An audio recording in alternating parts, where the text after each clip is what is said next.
Investing a fixed amount each month in a stock regularly is called dollar cost averaging. Investing a big chunk of money in a stock, that is called lump sum investing. And today we will learn about a third form of investing, hybrid investing, which is a mix of dollar cost averaging and lump sum investing. Let's dive in.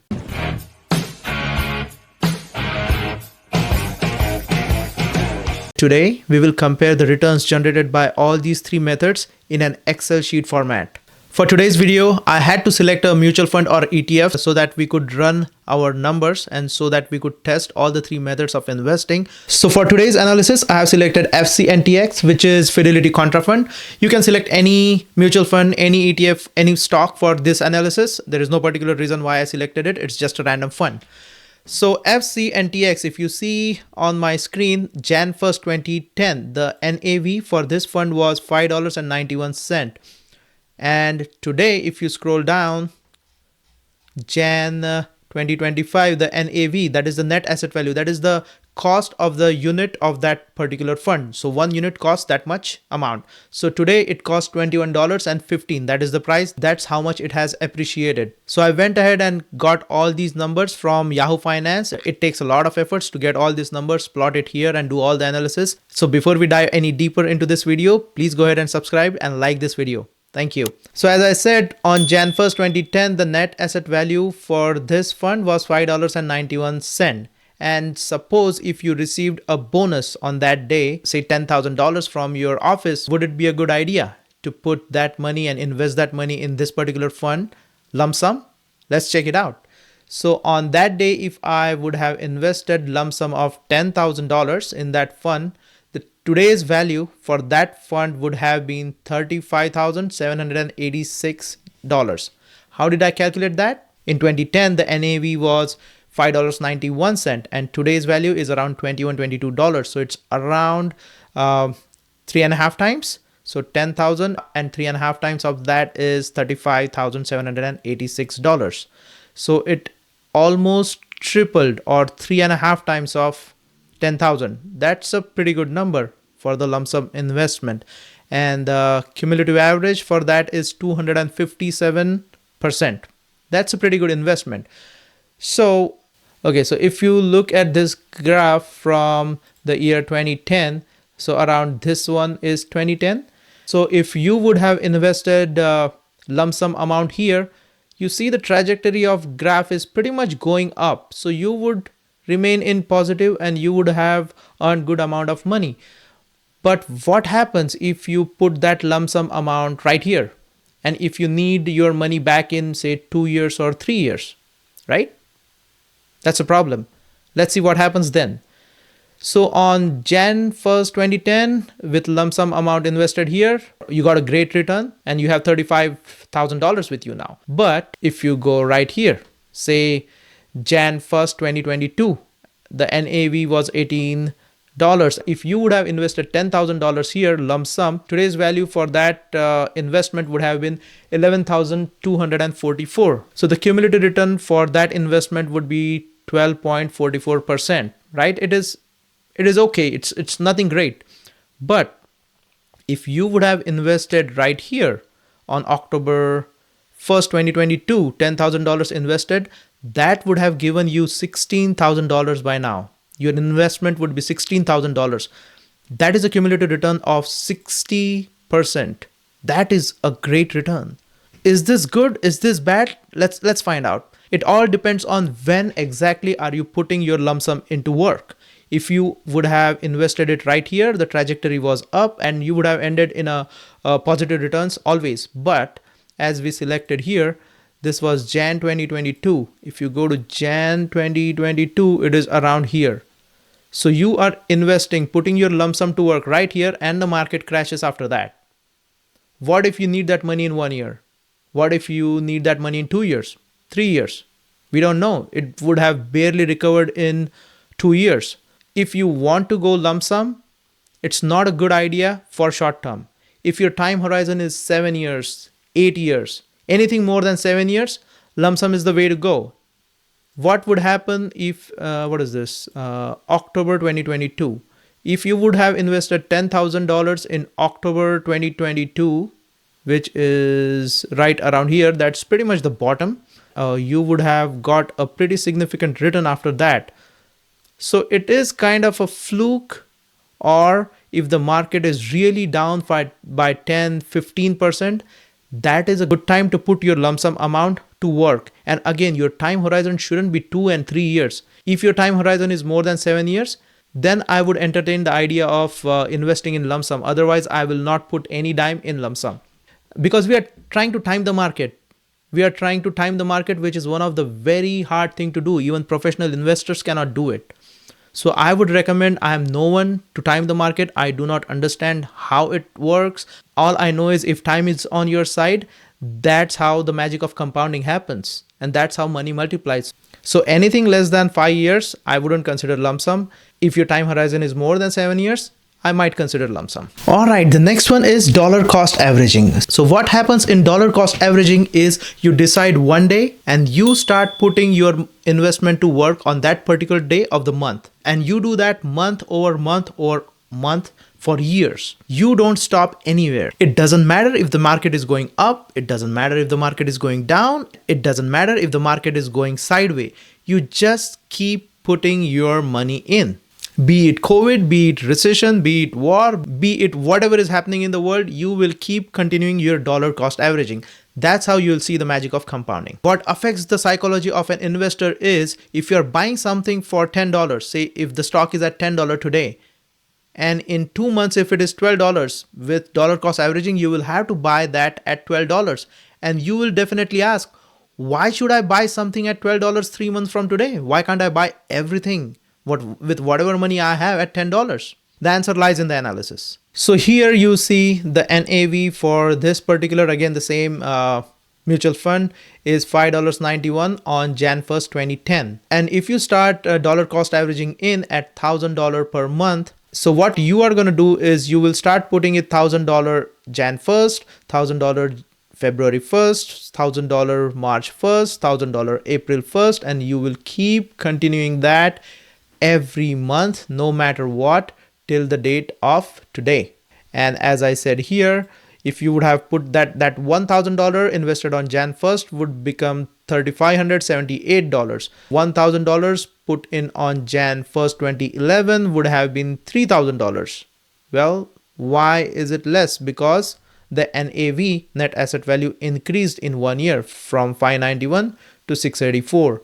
If you say Jan 1st, 2012, the NAV surprisingly remained the same, 681. So your $1,000 become $3,000, 3,092, which is 209% cumulative absolute returns. You kept investing $1,000 per month and you kept doing it for 15 years. That is 180 months. And let's see how much you have invested by end of 15 years. You would have invested $181,000 in the last 15 years.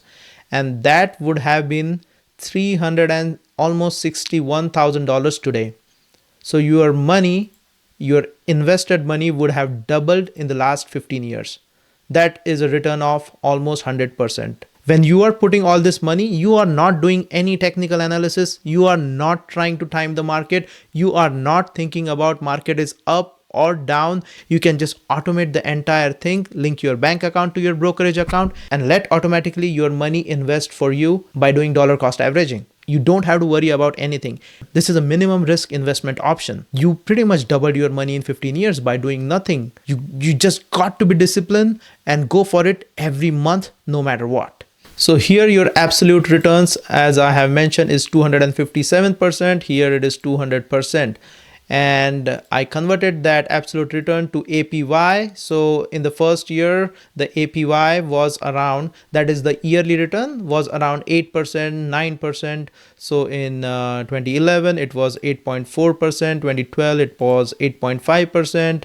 In 2017, it was 9%. You will say that's not a great return, but I'll show you the magic of dollar cost averaging. What happens in last 2-3 years, we saw real appreciation in the stock market, right? And in Jan 2022, can you believe in Jan 2022, it just gave a return of 4%. I think that was around the COVID time. That was pretty pathetic. But By Jan 2023, it gave a return of 32% per year, and again the next year 32%. So overall, you got 100% return on your investment of $181,000 in 15 years. See, I am an average investor. I don't understand a lot of technicalities of what goes on choosing a stock, why they are choosing a stock in a mutual fund or an index fund. What I did is I just went for the dollar cost averaging. Initially nothing happened, but after 13, 14, 15 years, when I looked at my portfolio, I'm like, okay, where is all this money coming from? I didn't even invest that much money. And I'm pretty sure you will be amazed looking at your portfolio as to where this money is coming from. It will really start multiplying after 7, 8, 9 years. It shows the compounding effect. And that's how I was able to be financially independent and retire early at the age of 41. Dollar cost averaging is the way to go. If you want to make money in the stock market slowly, it will take you 15 to 20 years. And if you are in a hurry, it will take you 25 years. There are no shortcuts, my friend. This is the only way you could make money in long term. Yes, you could be lucky that you bought a stock and it became 10x and 100x, but that won't happen often. It's just like winning a lottery ticket. You can win a lottery ticket only once, and that is also the probability of that happening is very, very low. I would highly recommend do not discontinue your dollar cost averaging till you have active income coming in. That's how you will see the real power of compounding. The faster you convert your income to an asset, the same asset will start generating income for you. The next method is the hybrid method. If you are afraid of a sudden downfall, a sudden crash, a recession coming in, and if you're afraid of putting any money to work in a lump sum format, this is for you. So say today is 2025 or today is Jan 1st, 2010, and if you received a bonus of $10,000, what would you do? Would you put it in a lump sum or would you do a dollar cost averaging? With this method, what I would do is put this money into one of the three instruments. Either you can put this money in high yield savings account or a money market brokerage account, or you can put it in debt fund. Put $10,000 in one of these three instruments, say debt fund for just for this analysis. So you are putting $10,000 in a debt fund initially so that it will start generating some sort of income. And then gradually you will withdraw $1,000 from that debt fund each month and buy units of our mutual fund, what we have here, FCNTX. And you will do that every month. So basically what you are doing is you're putting your lump sum amount to work. Yes, of course, the returns will be a little lower, maybe 4, 5, 6% from the debt fund. And you're not putting your money to work in lump sum format. You're doing a dollar cost averaging from the debt fund to our fund. So each month you are withdrawing $1,000, so which will last you like 10 months. And in 10 more months, you would have exhausted all the money from the debt fund and you would have converted that to this mutual fund, what we are talking about. This is one of the way to avoid lump sum and convert that to a dollar cost averaging. So what would happen if you invested this way? Okay, so you have the $10,000 and now you are dollar cost averaging that $10,000 from the hybrid fund here in our fund, $1,000 each month, and that is all your $10,000 will be invested. So if you remember, our $10,000 invested in lump sum, your $10,000 invested in lump sum became $35,000, $35,786. And if you use this hybrid way, and if you eventually convert your lump sum into dollar cost averaging, your $10,000 would result in $36,000. So the difference is just $200-300. And of course, if you are putting this money in a debt fund, that will also generate some income. So maybe with 3-4%, it will generate $300 or $400 more dollars. So that will add to this. And again, we are doing that dollar cost averaging in 2010, and we are trying to compare lump sum versus hybrid or dollar cost averaging in the year 2010, which is like 15 years ago. And as I said, if your time horizon is really long, it really doesn't matter if you're going by lump sum or dollar cost averaging. So as you see here, the returns are not much different, but what happens if you try to do this in short term? Let's find out. If you would have done that in short term, say on Jan 1st, 2022, you received a bonus of $12,000. And if you use our hybrid method and put in $1,000 dollar cost average, $1,000 each month for the year of 2022, from here to here, you would have invested $12,000 in total. So if you would have put in $12,000 to work in lump sum, your investment will become $13,493 with the lump sum investment. But if you would have used the hybrid method, your investment would be $17,073. That is a pretty significant difference of $4,000, $3,500, plus with the debt fund you'll receive $400-500 for that. So the difference is pretty significant, around $4,000. So why it is happening? Because the year 2022 was pretty volatile, and the NAV went from $18 to almost $13-14 to $14. So the dollar cost averaging would have worked much better in this situation. By not timing the market, you're diversifying your risk. You're spreading it across the year. And if you want to reduce it further, if you are risk averse, if you want to play really safe, you can divide it in 18 equal parts or 24 equal parts, and all your lump sum amount will be dollar cost average in 2 years. You can do that as well. I prefer 8-9 months. I think that's a good amount of time for me to dollar cost average my lump sum amount.